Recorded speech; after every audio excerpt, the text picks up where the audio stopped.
Good evening all of you. आज हम first class start करने वाले हैं, तो इसमें हम फर्स्ट टॉपिक लेते हैं।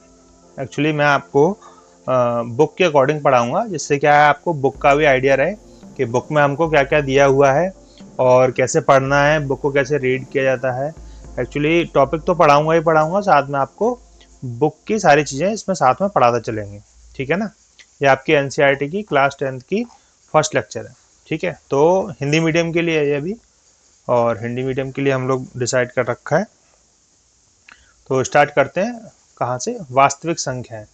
सबसे पहले आपको पता होना चाहिए वास्तविक संख्याएं क्या होती हैं, क्योंकि हमारे फर्स्ट लेक्चर का नाम ही क्या है? वास्तविक संख्याएं। ठीक है, वास्तविक संख्याएं क्या होती हैं? आपने देखा होगा रियल नंबर, जिसको इंग्लिश में बोलते हैं रियल नंबर। ठीक है,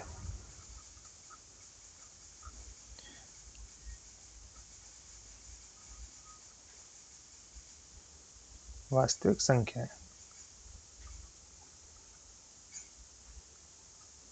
तो वास्तविक संख्या क्या होती है हमारी? आपको पता होगा कि नंबर लाइन होती है। क्या होती है? नंबर लाइन, जिसको संख्या रेखा भी बोलते हैं। ठीक है, तो संख्या रेखा क्या होती है? ये आपकी लाइन हो गई, और ये इसका सेंटर पॉइंट होता है, जिसपे जीरो डिनोट करते हैं। ठीक है, यहाँ पर क्या होता है? जीरो होता है, और जीरो से अगर हम पॉजिटिव चलेंगे तो 1 2 3 4, नेगेटिव चलेंगे -1 -2 -3। ठीक है, तो जीरो को छोड़कर इस साइड की सारी संख्या कौन सी संख्या होती है? प्राकृत संख्या। ठीक है, जीरो आ गया तो क्या हो गया? ये पूर्ण संख्या है। ठीक है, और ये सारी क्या होती हैं? यहाँ से लेके सारी अगर काउंट करोगे तो ये क्या हो जाएंगे? आपकी पूर्णांक। ये पूर्णांक हो गई। ठीक है, तो ये तीनों ही किसमें आती हैं? आपकी किसमें आती हैं?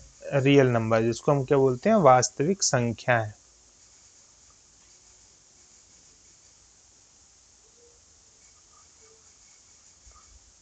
वास्तविक संख्याएं। ठीक है, ये आपकी क्या हो गई? वास्तविक संख्याएं हो गई। समझ में आया आपको वास्तविक संख्या? अब एक्चुअली क्या होती है? जो परमेय संख्या होती है, ठीक है, परमेय संख्या होती है ना, 1/2, है ना, 3/5, है ना, ये सब क्या है आपकी? क्या है ये? परिमेय, परमेय संख्या। ठीक है, और अपरिमेय कौन सी होती है? √2, √5, ये क्या हो गई आपकी? अपरिमेय। ठीक, ये आपको समझ आया परमेय और अपरिमेय क्या होता है? तो आपको पहले वास्तविक संख्याएं सारी समझ में आ गई कि वास्तविक संख्याएं कौन कौन सी होती हैं, और रेखा संख्या पर हम उसको कैसे डिनोट। अब क्वेश्चन आता है, अब एक क्वेश्चन उठता है कि ये परिमेय क्यों है और ये अपरिमेय क्यों है? ठीक है ना, तो इसके लिए थ्योरम होती है ना, प्रमेय जो होती हैं, प्रमेय। ठीक है, तो प्रमेय के अकॉर्डिंग हम इन लोगों को अभी क्या करेंगे? प्रूफ करेंगे। इन लोगों को प्रूफ करेंगे, इन चीज़ों को प्रूफ करेंगे। तो ये आपके एग्जाम में भी क्वेश्चंस आते हैं कि √2 एक अपरिमेय संख्या है। ठीक है ना, ये एक अपरिमेय संख्या है, इसको क्या करो? प्रूफ करके दिखाओ क्यों है। वो लोग प्रूफ मांगते हैं। ठीक है, तो वो आपको प्रूफ करना सिखाएंगे, क्यों अपरिमेय होती है, हम इसको अपरिमेय संख्या क्यों मानते हैं, है ना। तो ये सारी चीजें आपको सीखना है। 10th के पॉइंट ऑफ व्यू से नहीं सीखना है, आपको अपने एग्जाम की तैयारी के पॉइंट ऑफ व्यू से सीखना है, क्योंकि 10th के आगे आपकी 10th है, फिर 11th में आओगे, वहां भी मैथ लोगे। जो बच्चे मैथ लेंगे तो उनको इन चीज़ों का ध्यान रखना है। ठीक है ना, और जो लोग जो भी सब्जेक्ट लेंगे, लेकिन मैथ तो हमेशा आपके साथ रहेगा। कोई भी कंपटीशन एग्जाम दोगे, कुछ भी करोगे, तो आपको मैथ तो ये काम आएगा ही आएगा। ठीक है, तो परमेय क्यों है, अपरमेय क्यों है, ये सारा। ठीक है, उसके बाद हमारा नेक्स्ट आता है इसमें, बुक में चलते हैं हम। नेक्स्ट क्या पढ़ना है हमको? ठीक है, ये देखो, ये इसमें दिखाया गया है अंक गणित की आधारभूत प्रमेय। ये प्रमेय आपकी मेन है। क्यों? क्योंकि इसी पे सारे क्वेश्चन टिके हुए हैं, सारे क्वेश्चन इसी से रिलेटेड आएंगे, इसी को घुमा के पूछा जाएगा, क्यों है, क्यों नहीं है, ऐसा क्यों होता है, वो क्यों होता है। ठीक है, अब आगे बढ़ने से पहले हमको इस वर्ड को समझना है, अभाज्य गुणनखंडों के गुणनफल के रूप में, है ना। तो जैसे ये आपको एक प्रमेय सॉल्व करनी है, अब इंग्लिश में इसको बोलते हैं फंडामेंटल प्रमेय, फंडामेंटल थ्योरम। ये सबसे मेन थ्योरम है। क्यों? ये हमको क्या सिखाएगी कि किसी भी प्राकृत संख्या को उसके अभाज्य गुणनखंडों के गुणनफल के रूप में लिखा जा सकता है। इतनी सी लाइन का क्या मतलब है? किसी भी प्राकृत संख्या को, प्राकृत संख्या कौन सी हो गई? ये हमारा 0 हो गया, 1 2 3 4 5, ठीक है। ये सारी क्या हो गई हमारी?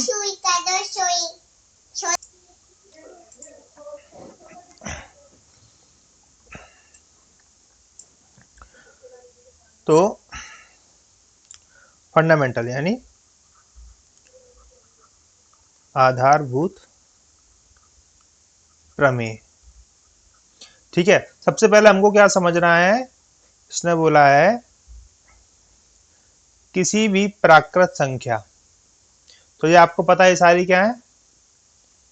प्राकृत संख्याएं। क्यों? क्योंकि रेखा, सॉरी संख्या रेखा, संख्या रेखा के 0 को छोड़कर जितनी भी जो नंबर होते हैं, ठीक है, वो क्या होते हैं? वहां से जो स्टार्ट होते हैं उनको क्या बोलते हैं हम? प्राकृत संख्याएं।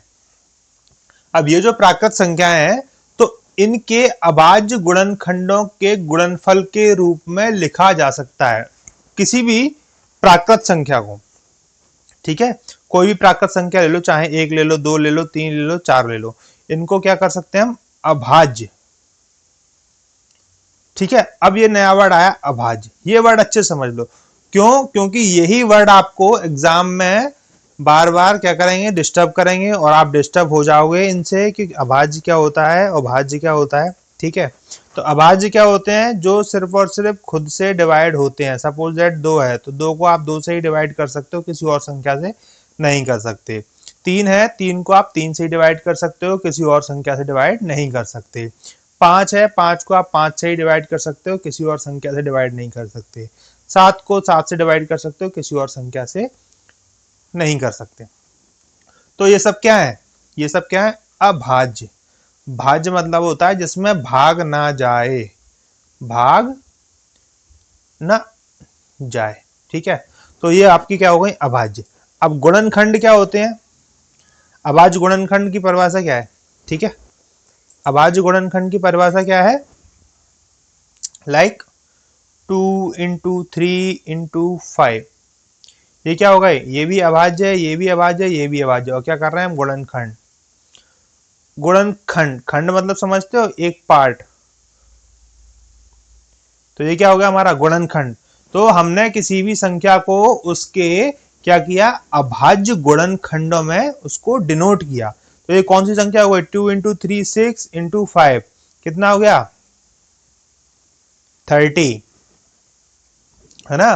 तो हमने क्या किया? 30 एक प्राकृत संख्या है। क्यों? क्योंकि 0 से बड़ी है, 0 से बड़ी है, ठीक है। तो ये क्या हो गई? प्राकृत संख्या हो गई, नंबर सिस्टम में इधर आएगी, ठीक। दूसरी बात,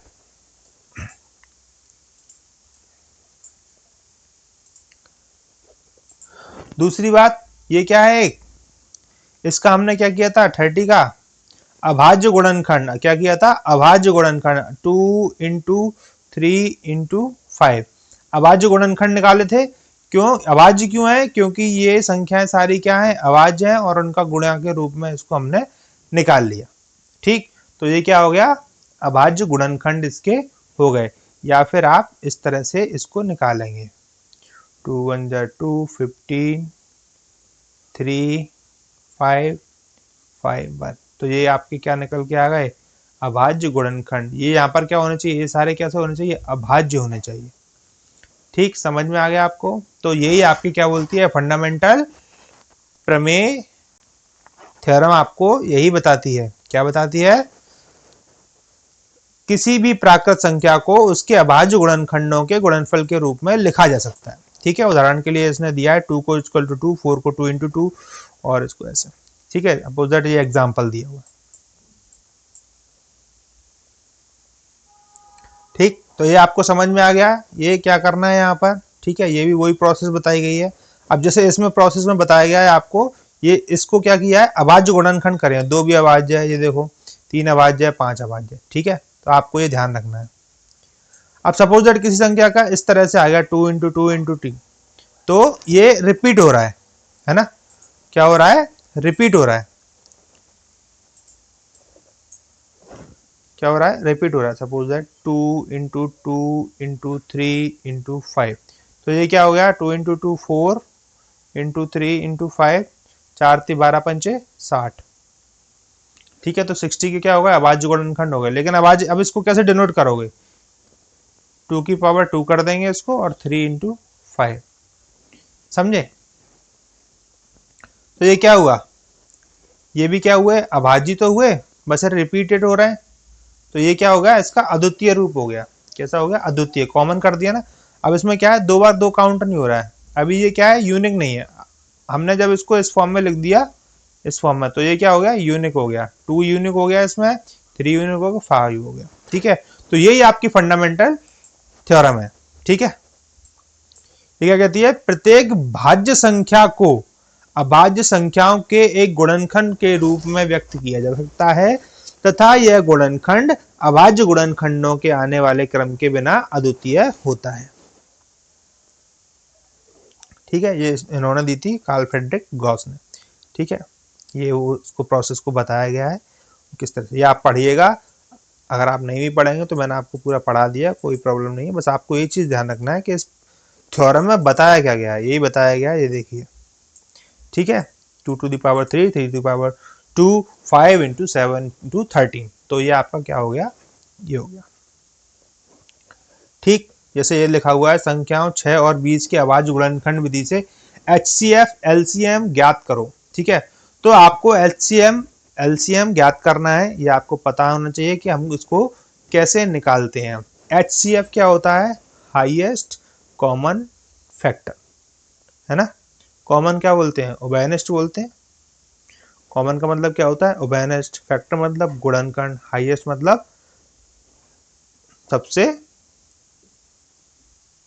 सबसे बड़ा, ठीक। तो आपको क्या करना है, 6 और 20 का सबसे हाईएस्ट कॉमन फैक्टर निकालना है, ठीक है। ये मैं आपको बता दूंगा, चलिए।